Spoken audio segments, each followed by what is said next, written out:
Hello to all of you, and I'm very grateful and honored to be at the Maison des Écrivains in Quebec and Montreal to introduce to you today the Dialogic workshop with Professor Norman Cornett and myself, Mar Thierriot. We are going to discuss about the book Ashes and Gold, which is a match between poetry and paintings. And I'm also a philosopher, a professor of philosophy in Brazil at the Unifiel.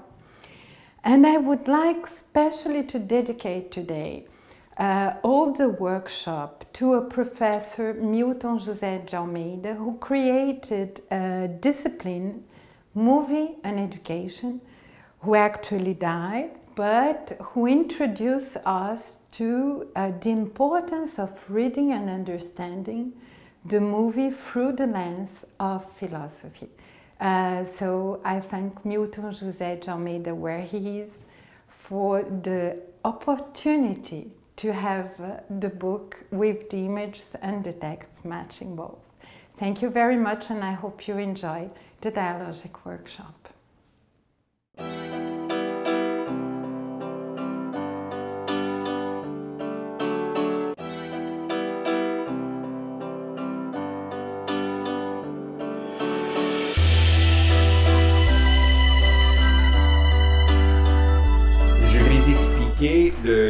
Les étapes de la méthode dialogique que j'ai créée et qu'on a suivie hier dans cette exploration créative de l'œuvre de Mar Thierriot.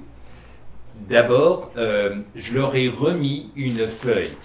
Vous remarquez, aucun titre, alors qu'il y a bel et bien un titre, aucun numéro de page, aucun titre de livre, rien, il n'y avait que les paroles. Et après avoir lu l'écrit, et je disais même pas c'est un poème, je disais l'écrit, ou tout au plus le texte. Là, hier, on est allé en explorant par première étape. J'observe la dimension empirique. Deuxième étape, je pense la dimension cognitive. Troisième étape, je ressens la dimension affective. Quatrième étape, et là on dialogue avec Freud, la subconsciente. Et puis là, elles écrivent tout ce qui leur passe par l'esprit. Cinquième étape, c'était le nominatif, je nomme, de donner un titre, et pourquoi ce titre-là. Et à la toute fin, je leur ai demandé à tous et chacun quelle est la définition de silence selon l'auteur. Or, avant de vous lire, quelqu'un qui a participé et de passer à travers toutes les étapes, est-ce que vous daignerez nous lire à haute voix ce poème? Le silence guéri me confie à moi. Pourquoi? Et à quel silence se réfère-t-il? Peut-être au silence qui s'ouvre sur l'écoute de tout ce qui nous a blessés, écoute qui souffle une réflexion et une mise en voix des causes de ces blessures. Peut-être songe-t-il au silence qui installe la tranquillité autour de nous et rend la détente possible. Peut-être parce que le silence exprime une profondeur que la voix semble parfois impuissante à atteindre. Peut-être qu'il constitue une porte vers notre parole intérieure et qu'à partir d'elle, nous nous comprendrons mieux. L'amour a besoin de voix, la voix éclose du silence. Alors là, je vais lire chaque étape de quelqu'un qui a participé. Allons-y. Très curieux.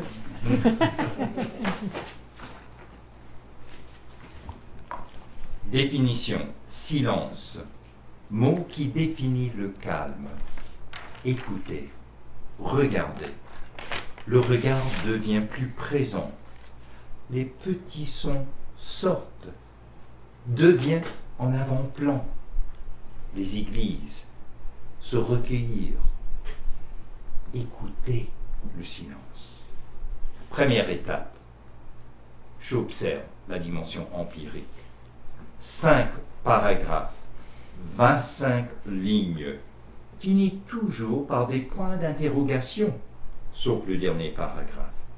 Jamais plus que 5 mots. Mot silence à tous les paragraphes. Le mot peut-être débute 4 des 5 paragraphes, sauf le premier alors. Phrase pas toujours complet. Pas beaucoup de points, mais doivent être bien placés. On cherche le silence, sa définition par des suppositions. On questionne. Le silence guérit. La phrase qui lance le discours. Nous et tout le monde qui peut vivre le silence ou veut vivre le silence. Le tout se passe quand on vit le silence. Quand on l'observe, on l'apprivoise.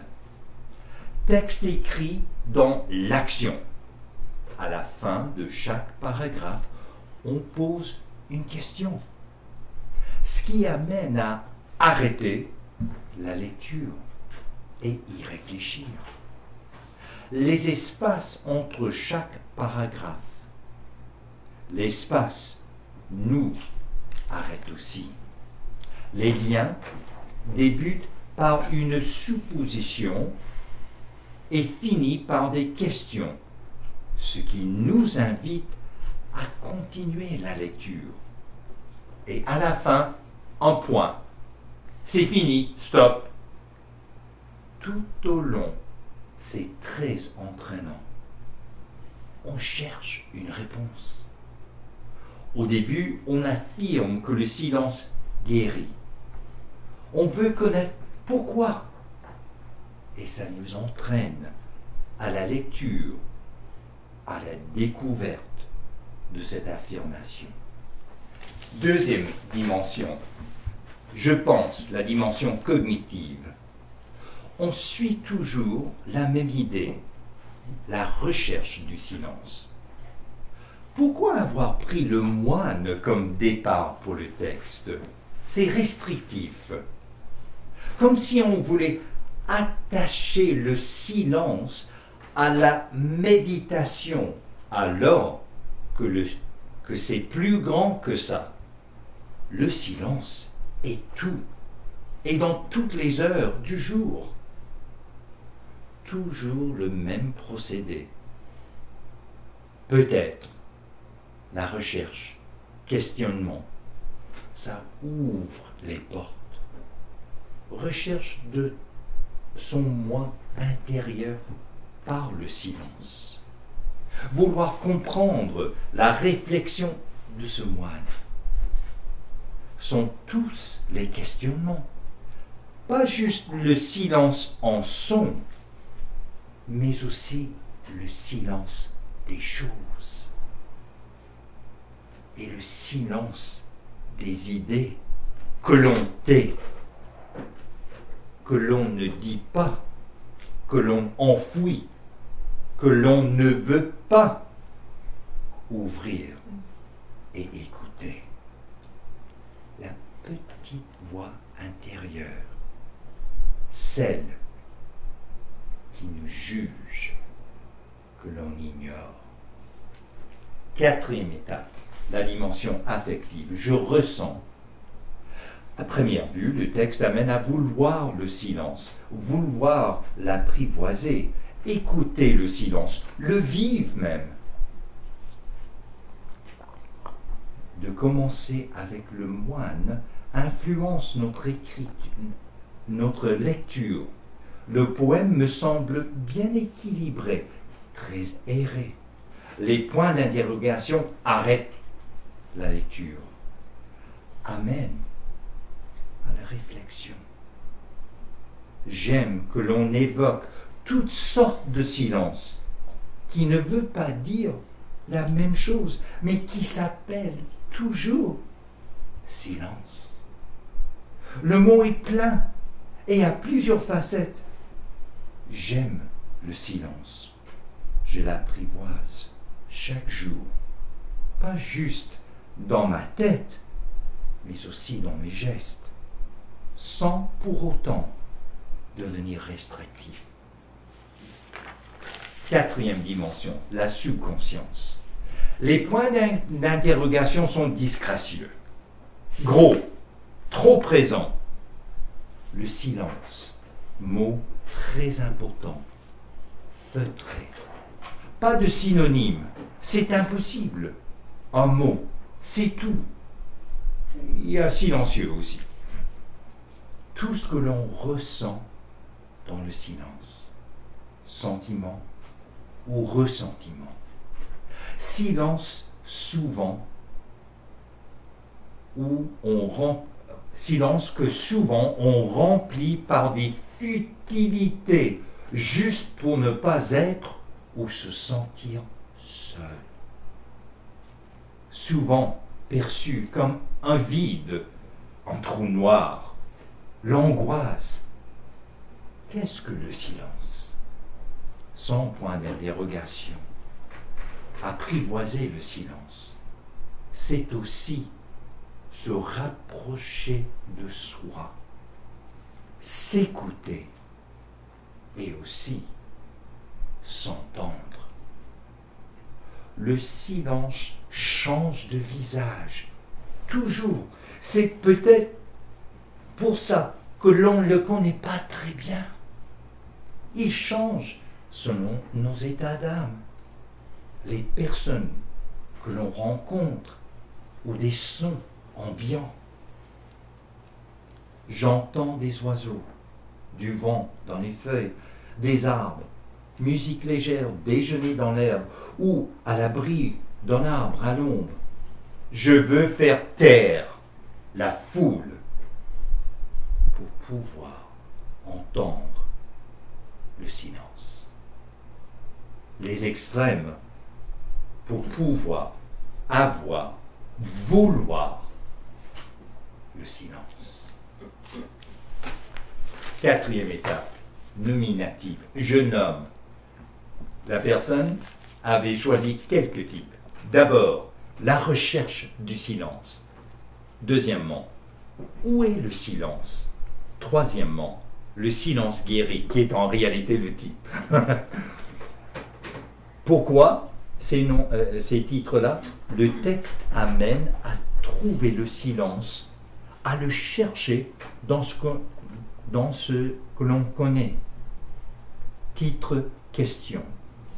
Et en dernier, quelle est la définition de l'auteur, du texte, de l'écrit? Silence. Le silence se trouve dans l'amour et l'écoute de soi qui nous amène vers l'autre. Le silence se trouve en soi. Paix. Vivre en accord avec soi-même. Rejeter les petites voix qui nous censurent et nous freinent. Waouh, c'est très très chouette. Je ne sais pas qui c'est, mais je le remercie. Et je pense que je dois quelques explications par rapport à mon vécu personnel. Pourquoi le moine? J'ai enseigné dans une faculté, Mosteiro de São Bento, le monastère de Saint-Benoît, qui a une faculté de philosophie à São Paulo. Et donc, j'enseignais aux moines bénédictins la philo.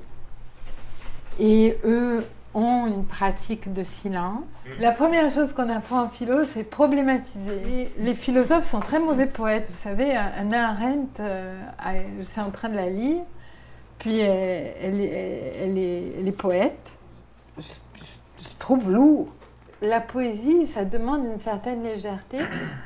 Et je suis d'accord, ça peut... les points d'interrogation, je vais y réfléchir.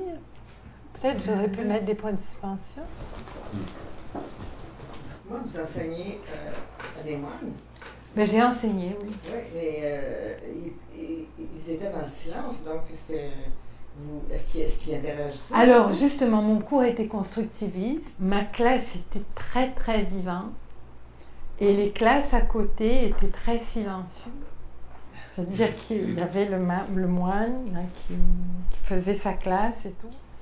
Et il y a des moines qui font vœu de silence pour la vie. Oui, c'est ça, c'est la discussion. Hein. C'est pour ça que j'ai amené la question du moine, parce que je m'interroge. Moi, j'ai besoin de parler. Alors, si vous voyez dans le poème, j'ai dit « écoute qui souffle une réflexion et une mise en voix ».